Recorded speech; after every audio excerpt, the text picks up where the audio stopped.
No, it's okay. I didn't really know either. To be honest, I always thought that, like, I always believe that you should have a team that can do all of that. Like, you That's didn't what need a... that's what I thought too, except Generation 3 taught me otherwise, because then you had an entire team of nothing but HMs. Cough, cough, too much water. um, but This video is I sponsored in part by IGN. You can't spell ignorant without IGN. That's good. Where'd you get that? Brain scratch. Oh, nice. Um, anyways, oh fuck, what was I saying? HMs. I always thought when I was playing these games that, like, every Pokemon on your team should have one HM, because then they're pulling their weight as a team, because they all love each other and care about each other, and they're all gonna, like, adventure through this land together, you know? Mm-hmm. So everybody got one, sometimes two HMs. Like, I always thought Surf was generally a good move. So Surf was more like a move to use rather than, like, just an HM. So when Generation 2 rolled around and you needed Waterfall, Surf, and then Waterfall for my water type. Mm-hmm. But yeah, I like, I'm going through and I'm making this competitive roster, and I'm just realizing how many Pokemon I actually like. And I'm also realizing that, like, I can't make all of them, because okay, so if anybody's played, like, a trading card game, like Magic the Gathering or Hearthstone or even the Pokemon TGC, you know to kill your babies. Sacrifice them if it means you can get stronger. That's kind of the same when deciding what competitive Pokemon you want to make. You monster. I do the same thing, but I'm still going to call you a monster. Oh, Pikachu's probably going to die. Maybe not. Let's see. Nah, he's still got a hit in. Yeah, Thundershock! Woo! Or she, you know, because there's no gender difference. That's the weird thing. There's no, like, well, it wasn't really weird, but, like, there was just, I think, no space for gender. I think that's something they wanted to do at the beginning, but there wasn't any space. Yeah. But, anyways, but let me finish my line of thought here. Okay. So, like there are Pokemon I really like aesthetically, and then I've tried to, like, implement them competitively, and it's like, oh, they aren't doing too well, because either I'm not running the correct, like, the best moveset for them, or or my team's not giving them the best support, or they just don't fit in well with the team, right? Or sometimes their base stat total is honestly just too low. Like, I firmly believe any Pokemon has a chance to, you know, be the best, especially if you, like, train it right and get that right moveset. It would honestly take a lot of thinking, but it can be done. It can be done. Every Pokemon has a role, but when I build a team, I'll usually build it around a specific Pokemon in mind, right? Right. So, I'm sorry, I'm talking a lot about competitive. We're not talking about, like, how golden this route is. Like, there are honestly some people with the best lines here. It's awesome. I like shorts. They're comfy and easy to wear. Oh my god, that was the best. Almost as iconic as top percentage Rattata. But that doesn't appear until next generation. Game. Yeah. Yeah. Shit, I should be working on the thumbnails for these. Yeah, especially because one of them comes up tomorrow, so... Oh, shit! No! Oh, well. I met you in Viridian Forest! I can't do the trill very well, but... To be honest, besides your rival, this is the only other person that you meet that you fight again, technically. Even though he's still technically in Viridian Forest. Yeah, like, if you go back, he's still there. Spoopy!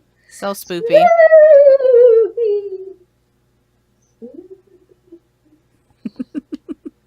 So, do you think we should probably go back and catch a Caterpie and train it up to a Butterfree so it can learn Flash, so we can box it forever and ever and ever? Well, here's what I'm thinking. Later on, you can actually catch a Drowsy and teach it Flash too. Oh, shit. See, I did not know that because I never used Drowsy on my first playthrough. I did. This is why we have you here.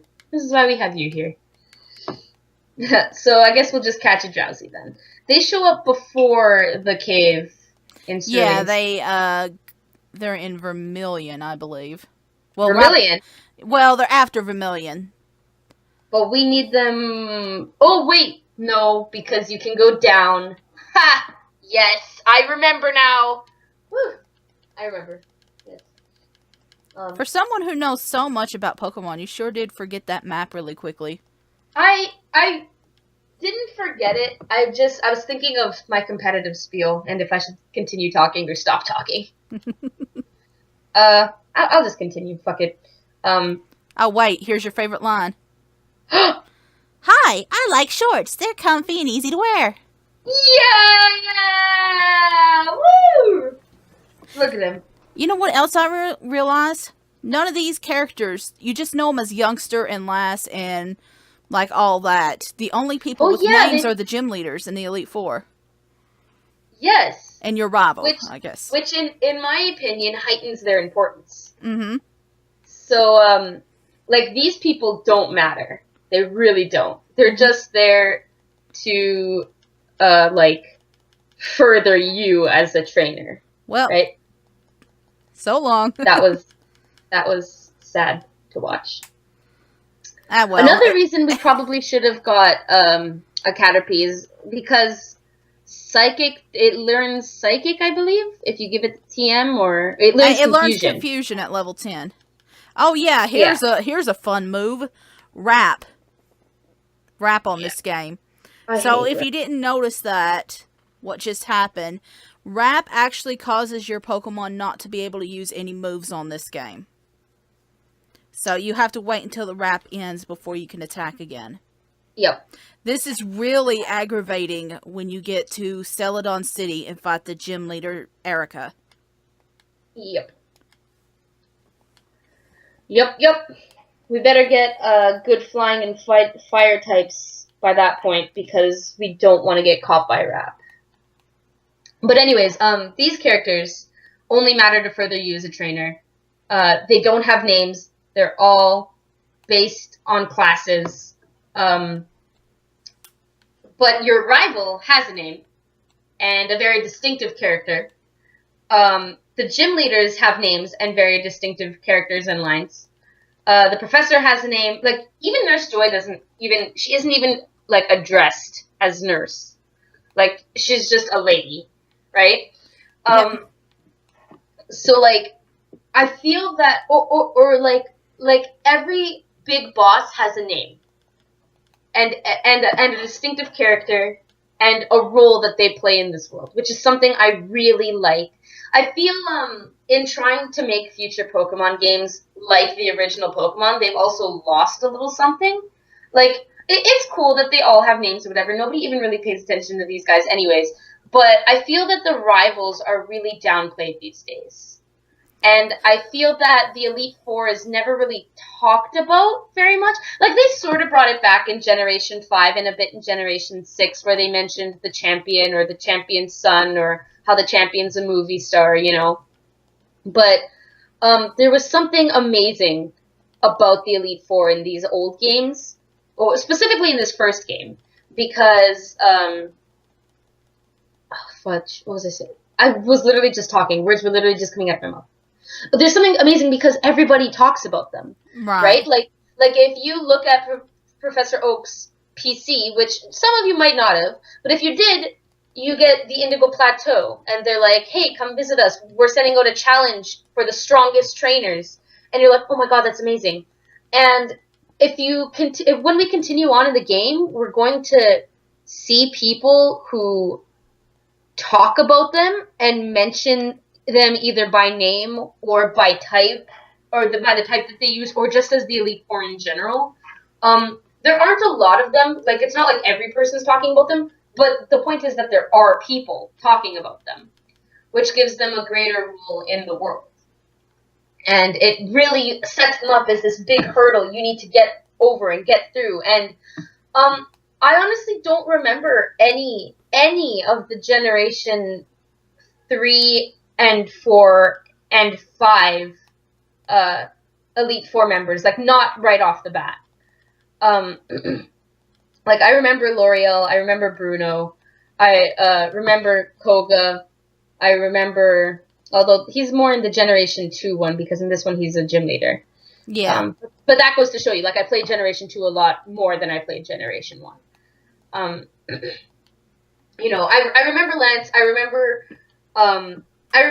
Agatha. I actually named my Gengar, my competitive Gengar, Agatha. I named it after her. Because it uses one of her sets. Maybe we'll see which one it is when we get there. But, you know, so like, they have that impact on you. You remember these people. Like, I remember everything about them. I remember everything about their character and who they're supposed to be. I don't really remember the Poison-type gym leader from the first the Poison-type Elite Four from this generation fully, because I'm thinking of Koga, but I know it's not Koga because he's in Generation 2. Especially because there is no Poison-type Elite Four on this one. Really? Who was it? There is a Ghost, there is an Ice, there is a Dragon, and Fighting. But there's always the 5th one, isn't there? That's usually the champion. Oh shit, yeah! Oh yeah, because your rival... Yeah, that's something I missed. Your rival's the champion, but in later generations, or in the 2nd generation, Lance was the champion. Yeah. Also, that's right, so I did remember all of the Elite Four. Ha! Also, wow, spoiler alert. Well, their names are going to show up in the game anyways. No, I mean about him being the champion. Your character. This game came out like 20 years ago. Well, some people aren't going to be seeing this until today. They don't know about this. They might have been still in the womb during that time. Okay, yeah, but like, if you're a fan of Pokemon, you'll probably have come across people who are like, "Oh, your rival is never the champion anymore." So that's going to obviously tell you at some point your rival was the champion. And you mentioned it before I did when we were in the gym. Okay, Missy? Let's not go around pointing fingers here. Wind knows. Wind knows everything. And this guy always wears shorts even in winter. That's kind of like most Canadians, to be honest. Yeah. Usually the winters don't get really bad until like late November. Like it's super weird. Like we're super used to the cold. We don't really go out for like extended periods of time in like shorts and t-shirts. But if you're gonna be out for like 5 minutes, you just need to pick up the mail, and you don't want to like change out of your PJs or whatever. You're just gonna go out. You're gonna grab them. But I might live in a warm, like I live in southern Canada, which is a little warmer than northern Canada. Yeah. To go out in northern Canada without like extensive protection is death. Like I'm talking about, you know, Northwest Territories. Oh, well, you wouldn't know. The Northwest Territories, Nunavut. Those are our provinces, by the way. They're super cold because they're like the top part. They're northern Canada. They're super cold up there. They don't talk very much up there, but it's because they want to save body heat. Can I stop you for a second and say, sure, this is the girl I dreaded the most when I first started playing this game? Like, why? Well, because she had that stupid Jigglypuff that would constantly put me to sleep and stuff like that. Like, yeah, but if your Pokemon... Didn't you read the Pokemon manga? If you use a bird-type Pokemon, they're usually faster. If your speed stat is higher than that, than theirs, you won't fall asleep. The move is disabled. I thought it disabled quick attack. But, like, when I first started out, this Jigglypuff was the thing that killed me a ton. And yeah, this was definitely a tough trainer. I remember. Yeah. I think I lost maybe once or, like, I wouldn't say twice. It's gotten to the point where now I, like, gauge to see if I'm ready for the next part by seeing if I can beat her pretty easily. If I can't beat her very easily, then I simply just go back and train. So why don't we look around more in the grass? Just sort of show people what's kind of available. Yeah. You know? The patch that we just left and this patch actually are in the same thing, so they have the same Pokemon, correct? Yeah, because they're part of the same route. I think in the 2nd generation, when you come back here, you can find Sandshrew out here, but I'm not entirely sure. But we should probably train Pika up a bit because there's a lot of Spearow in here. you know? Good And idea. there's actually a Pokemon Center just up ahead.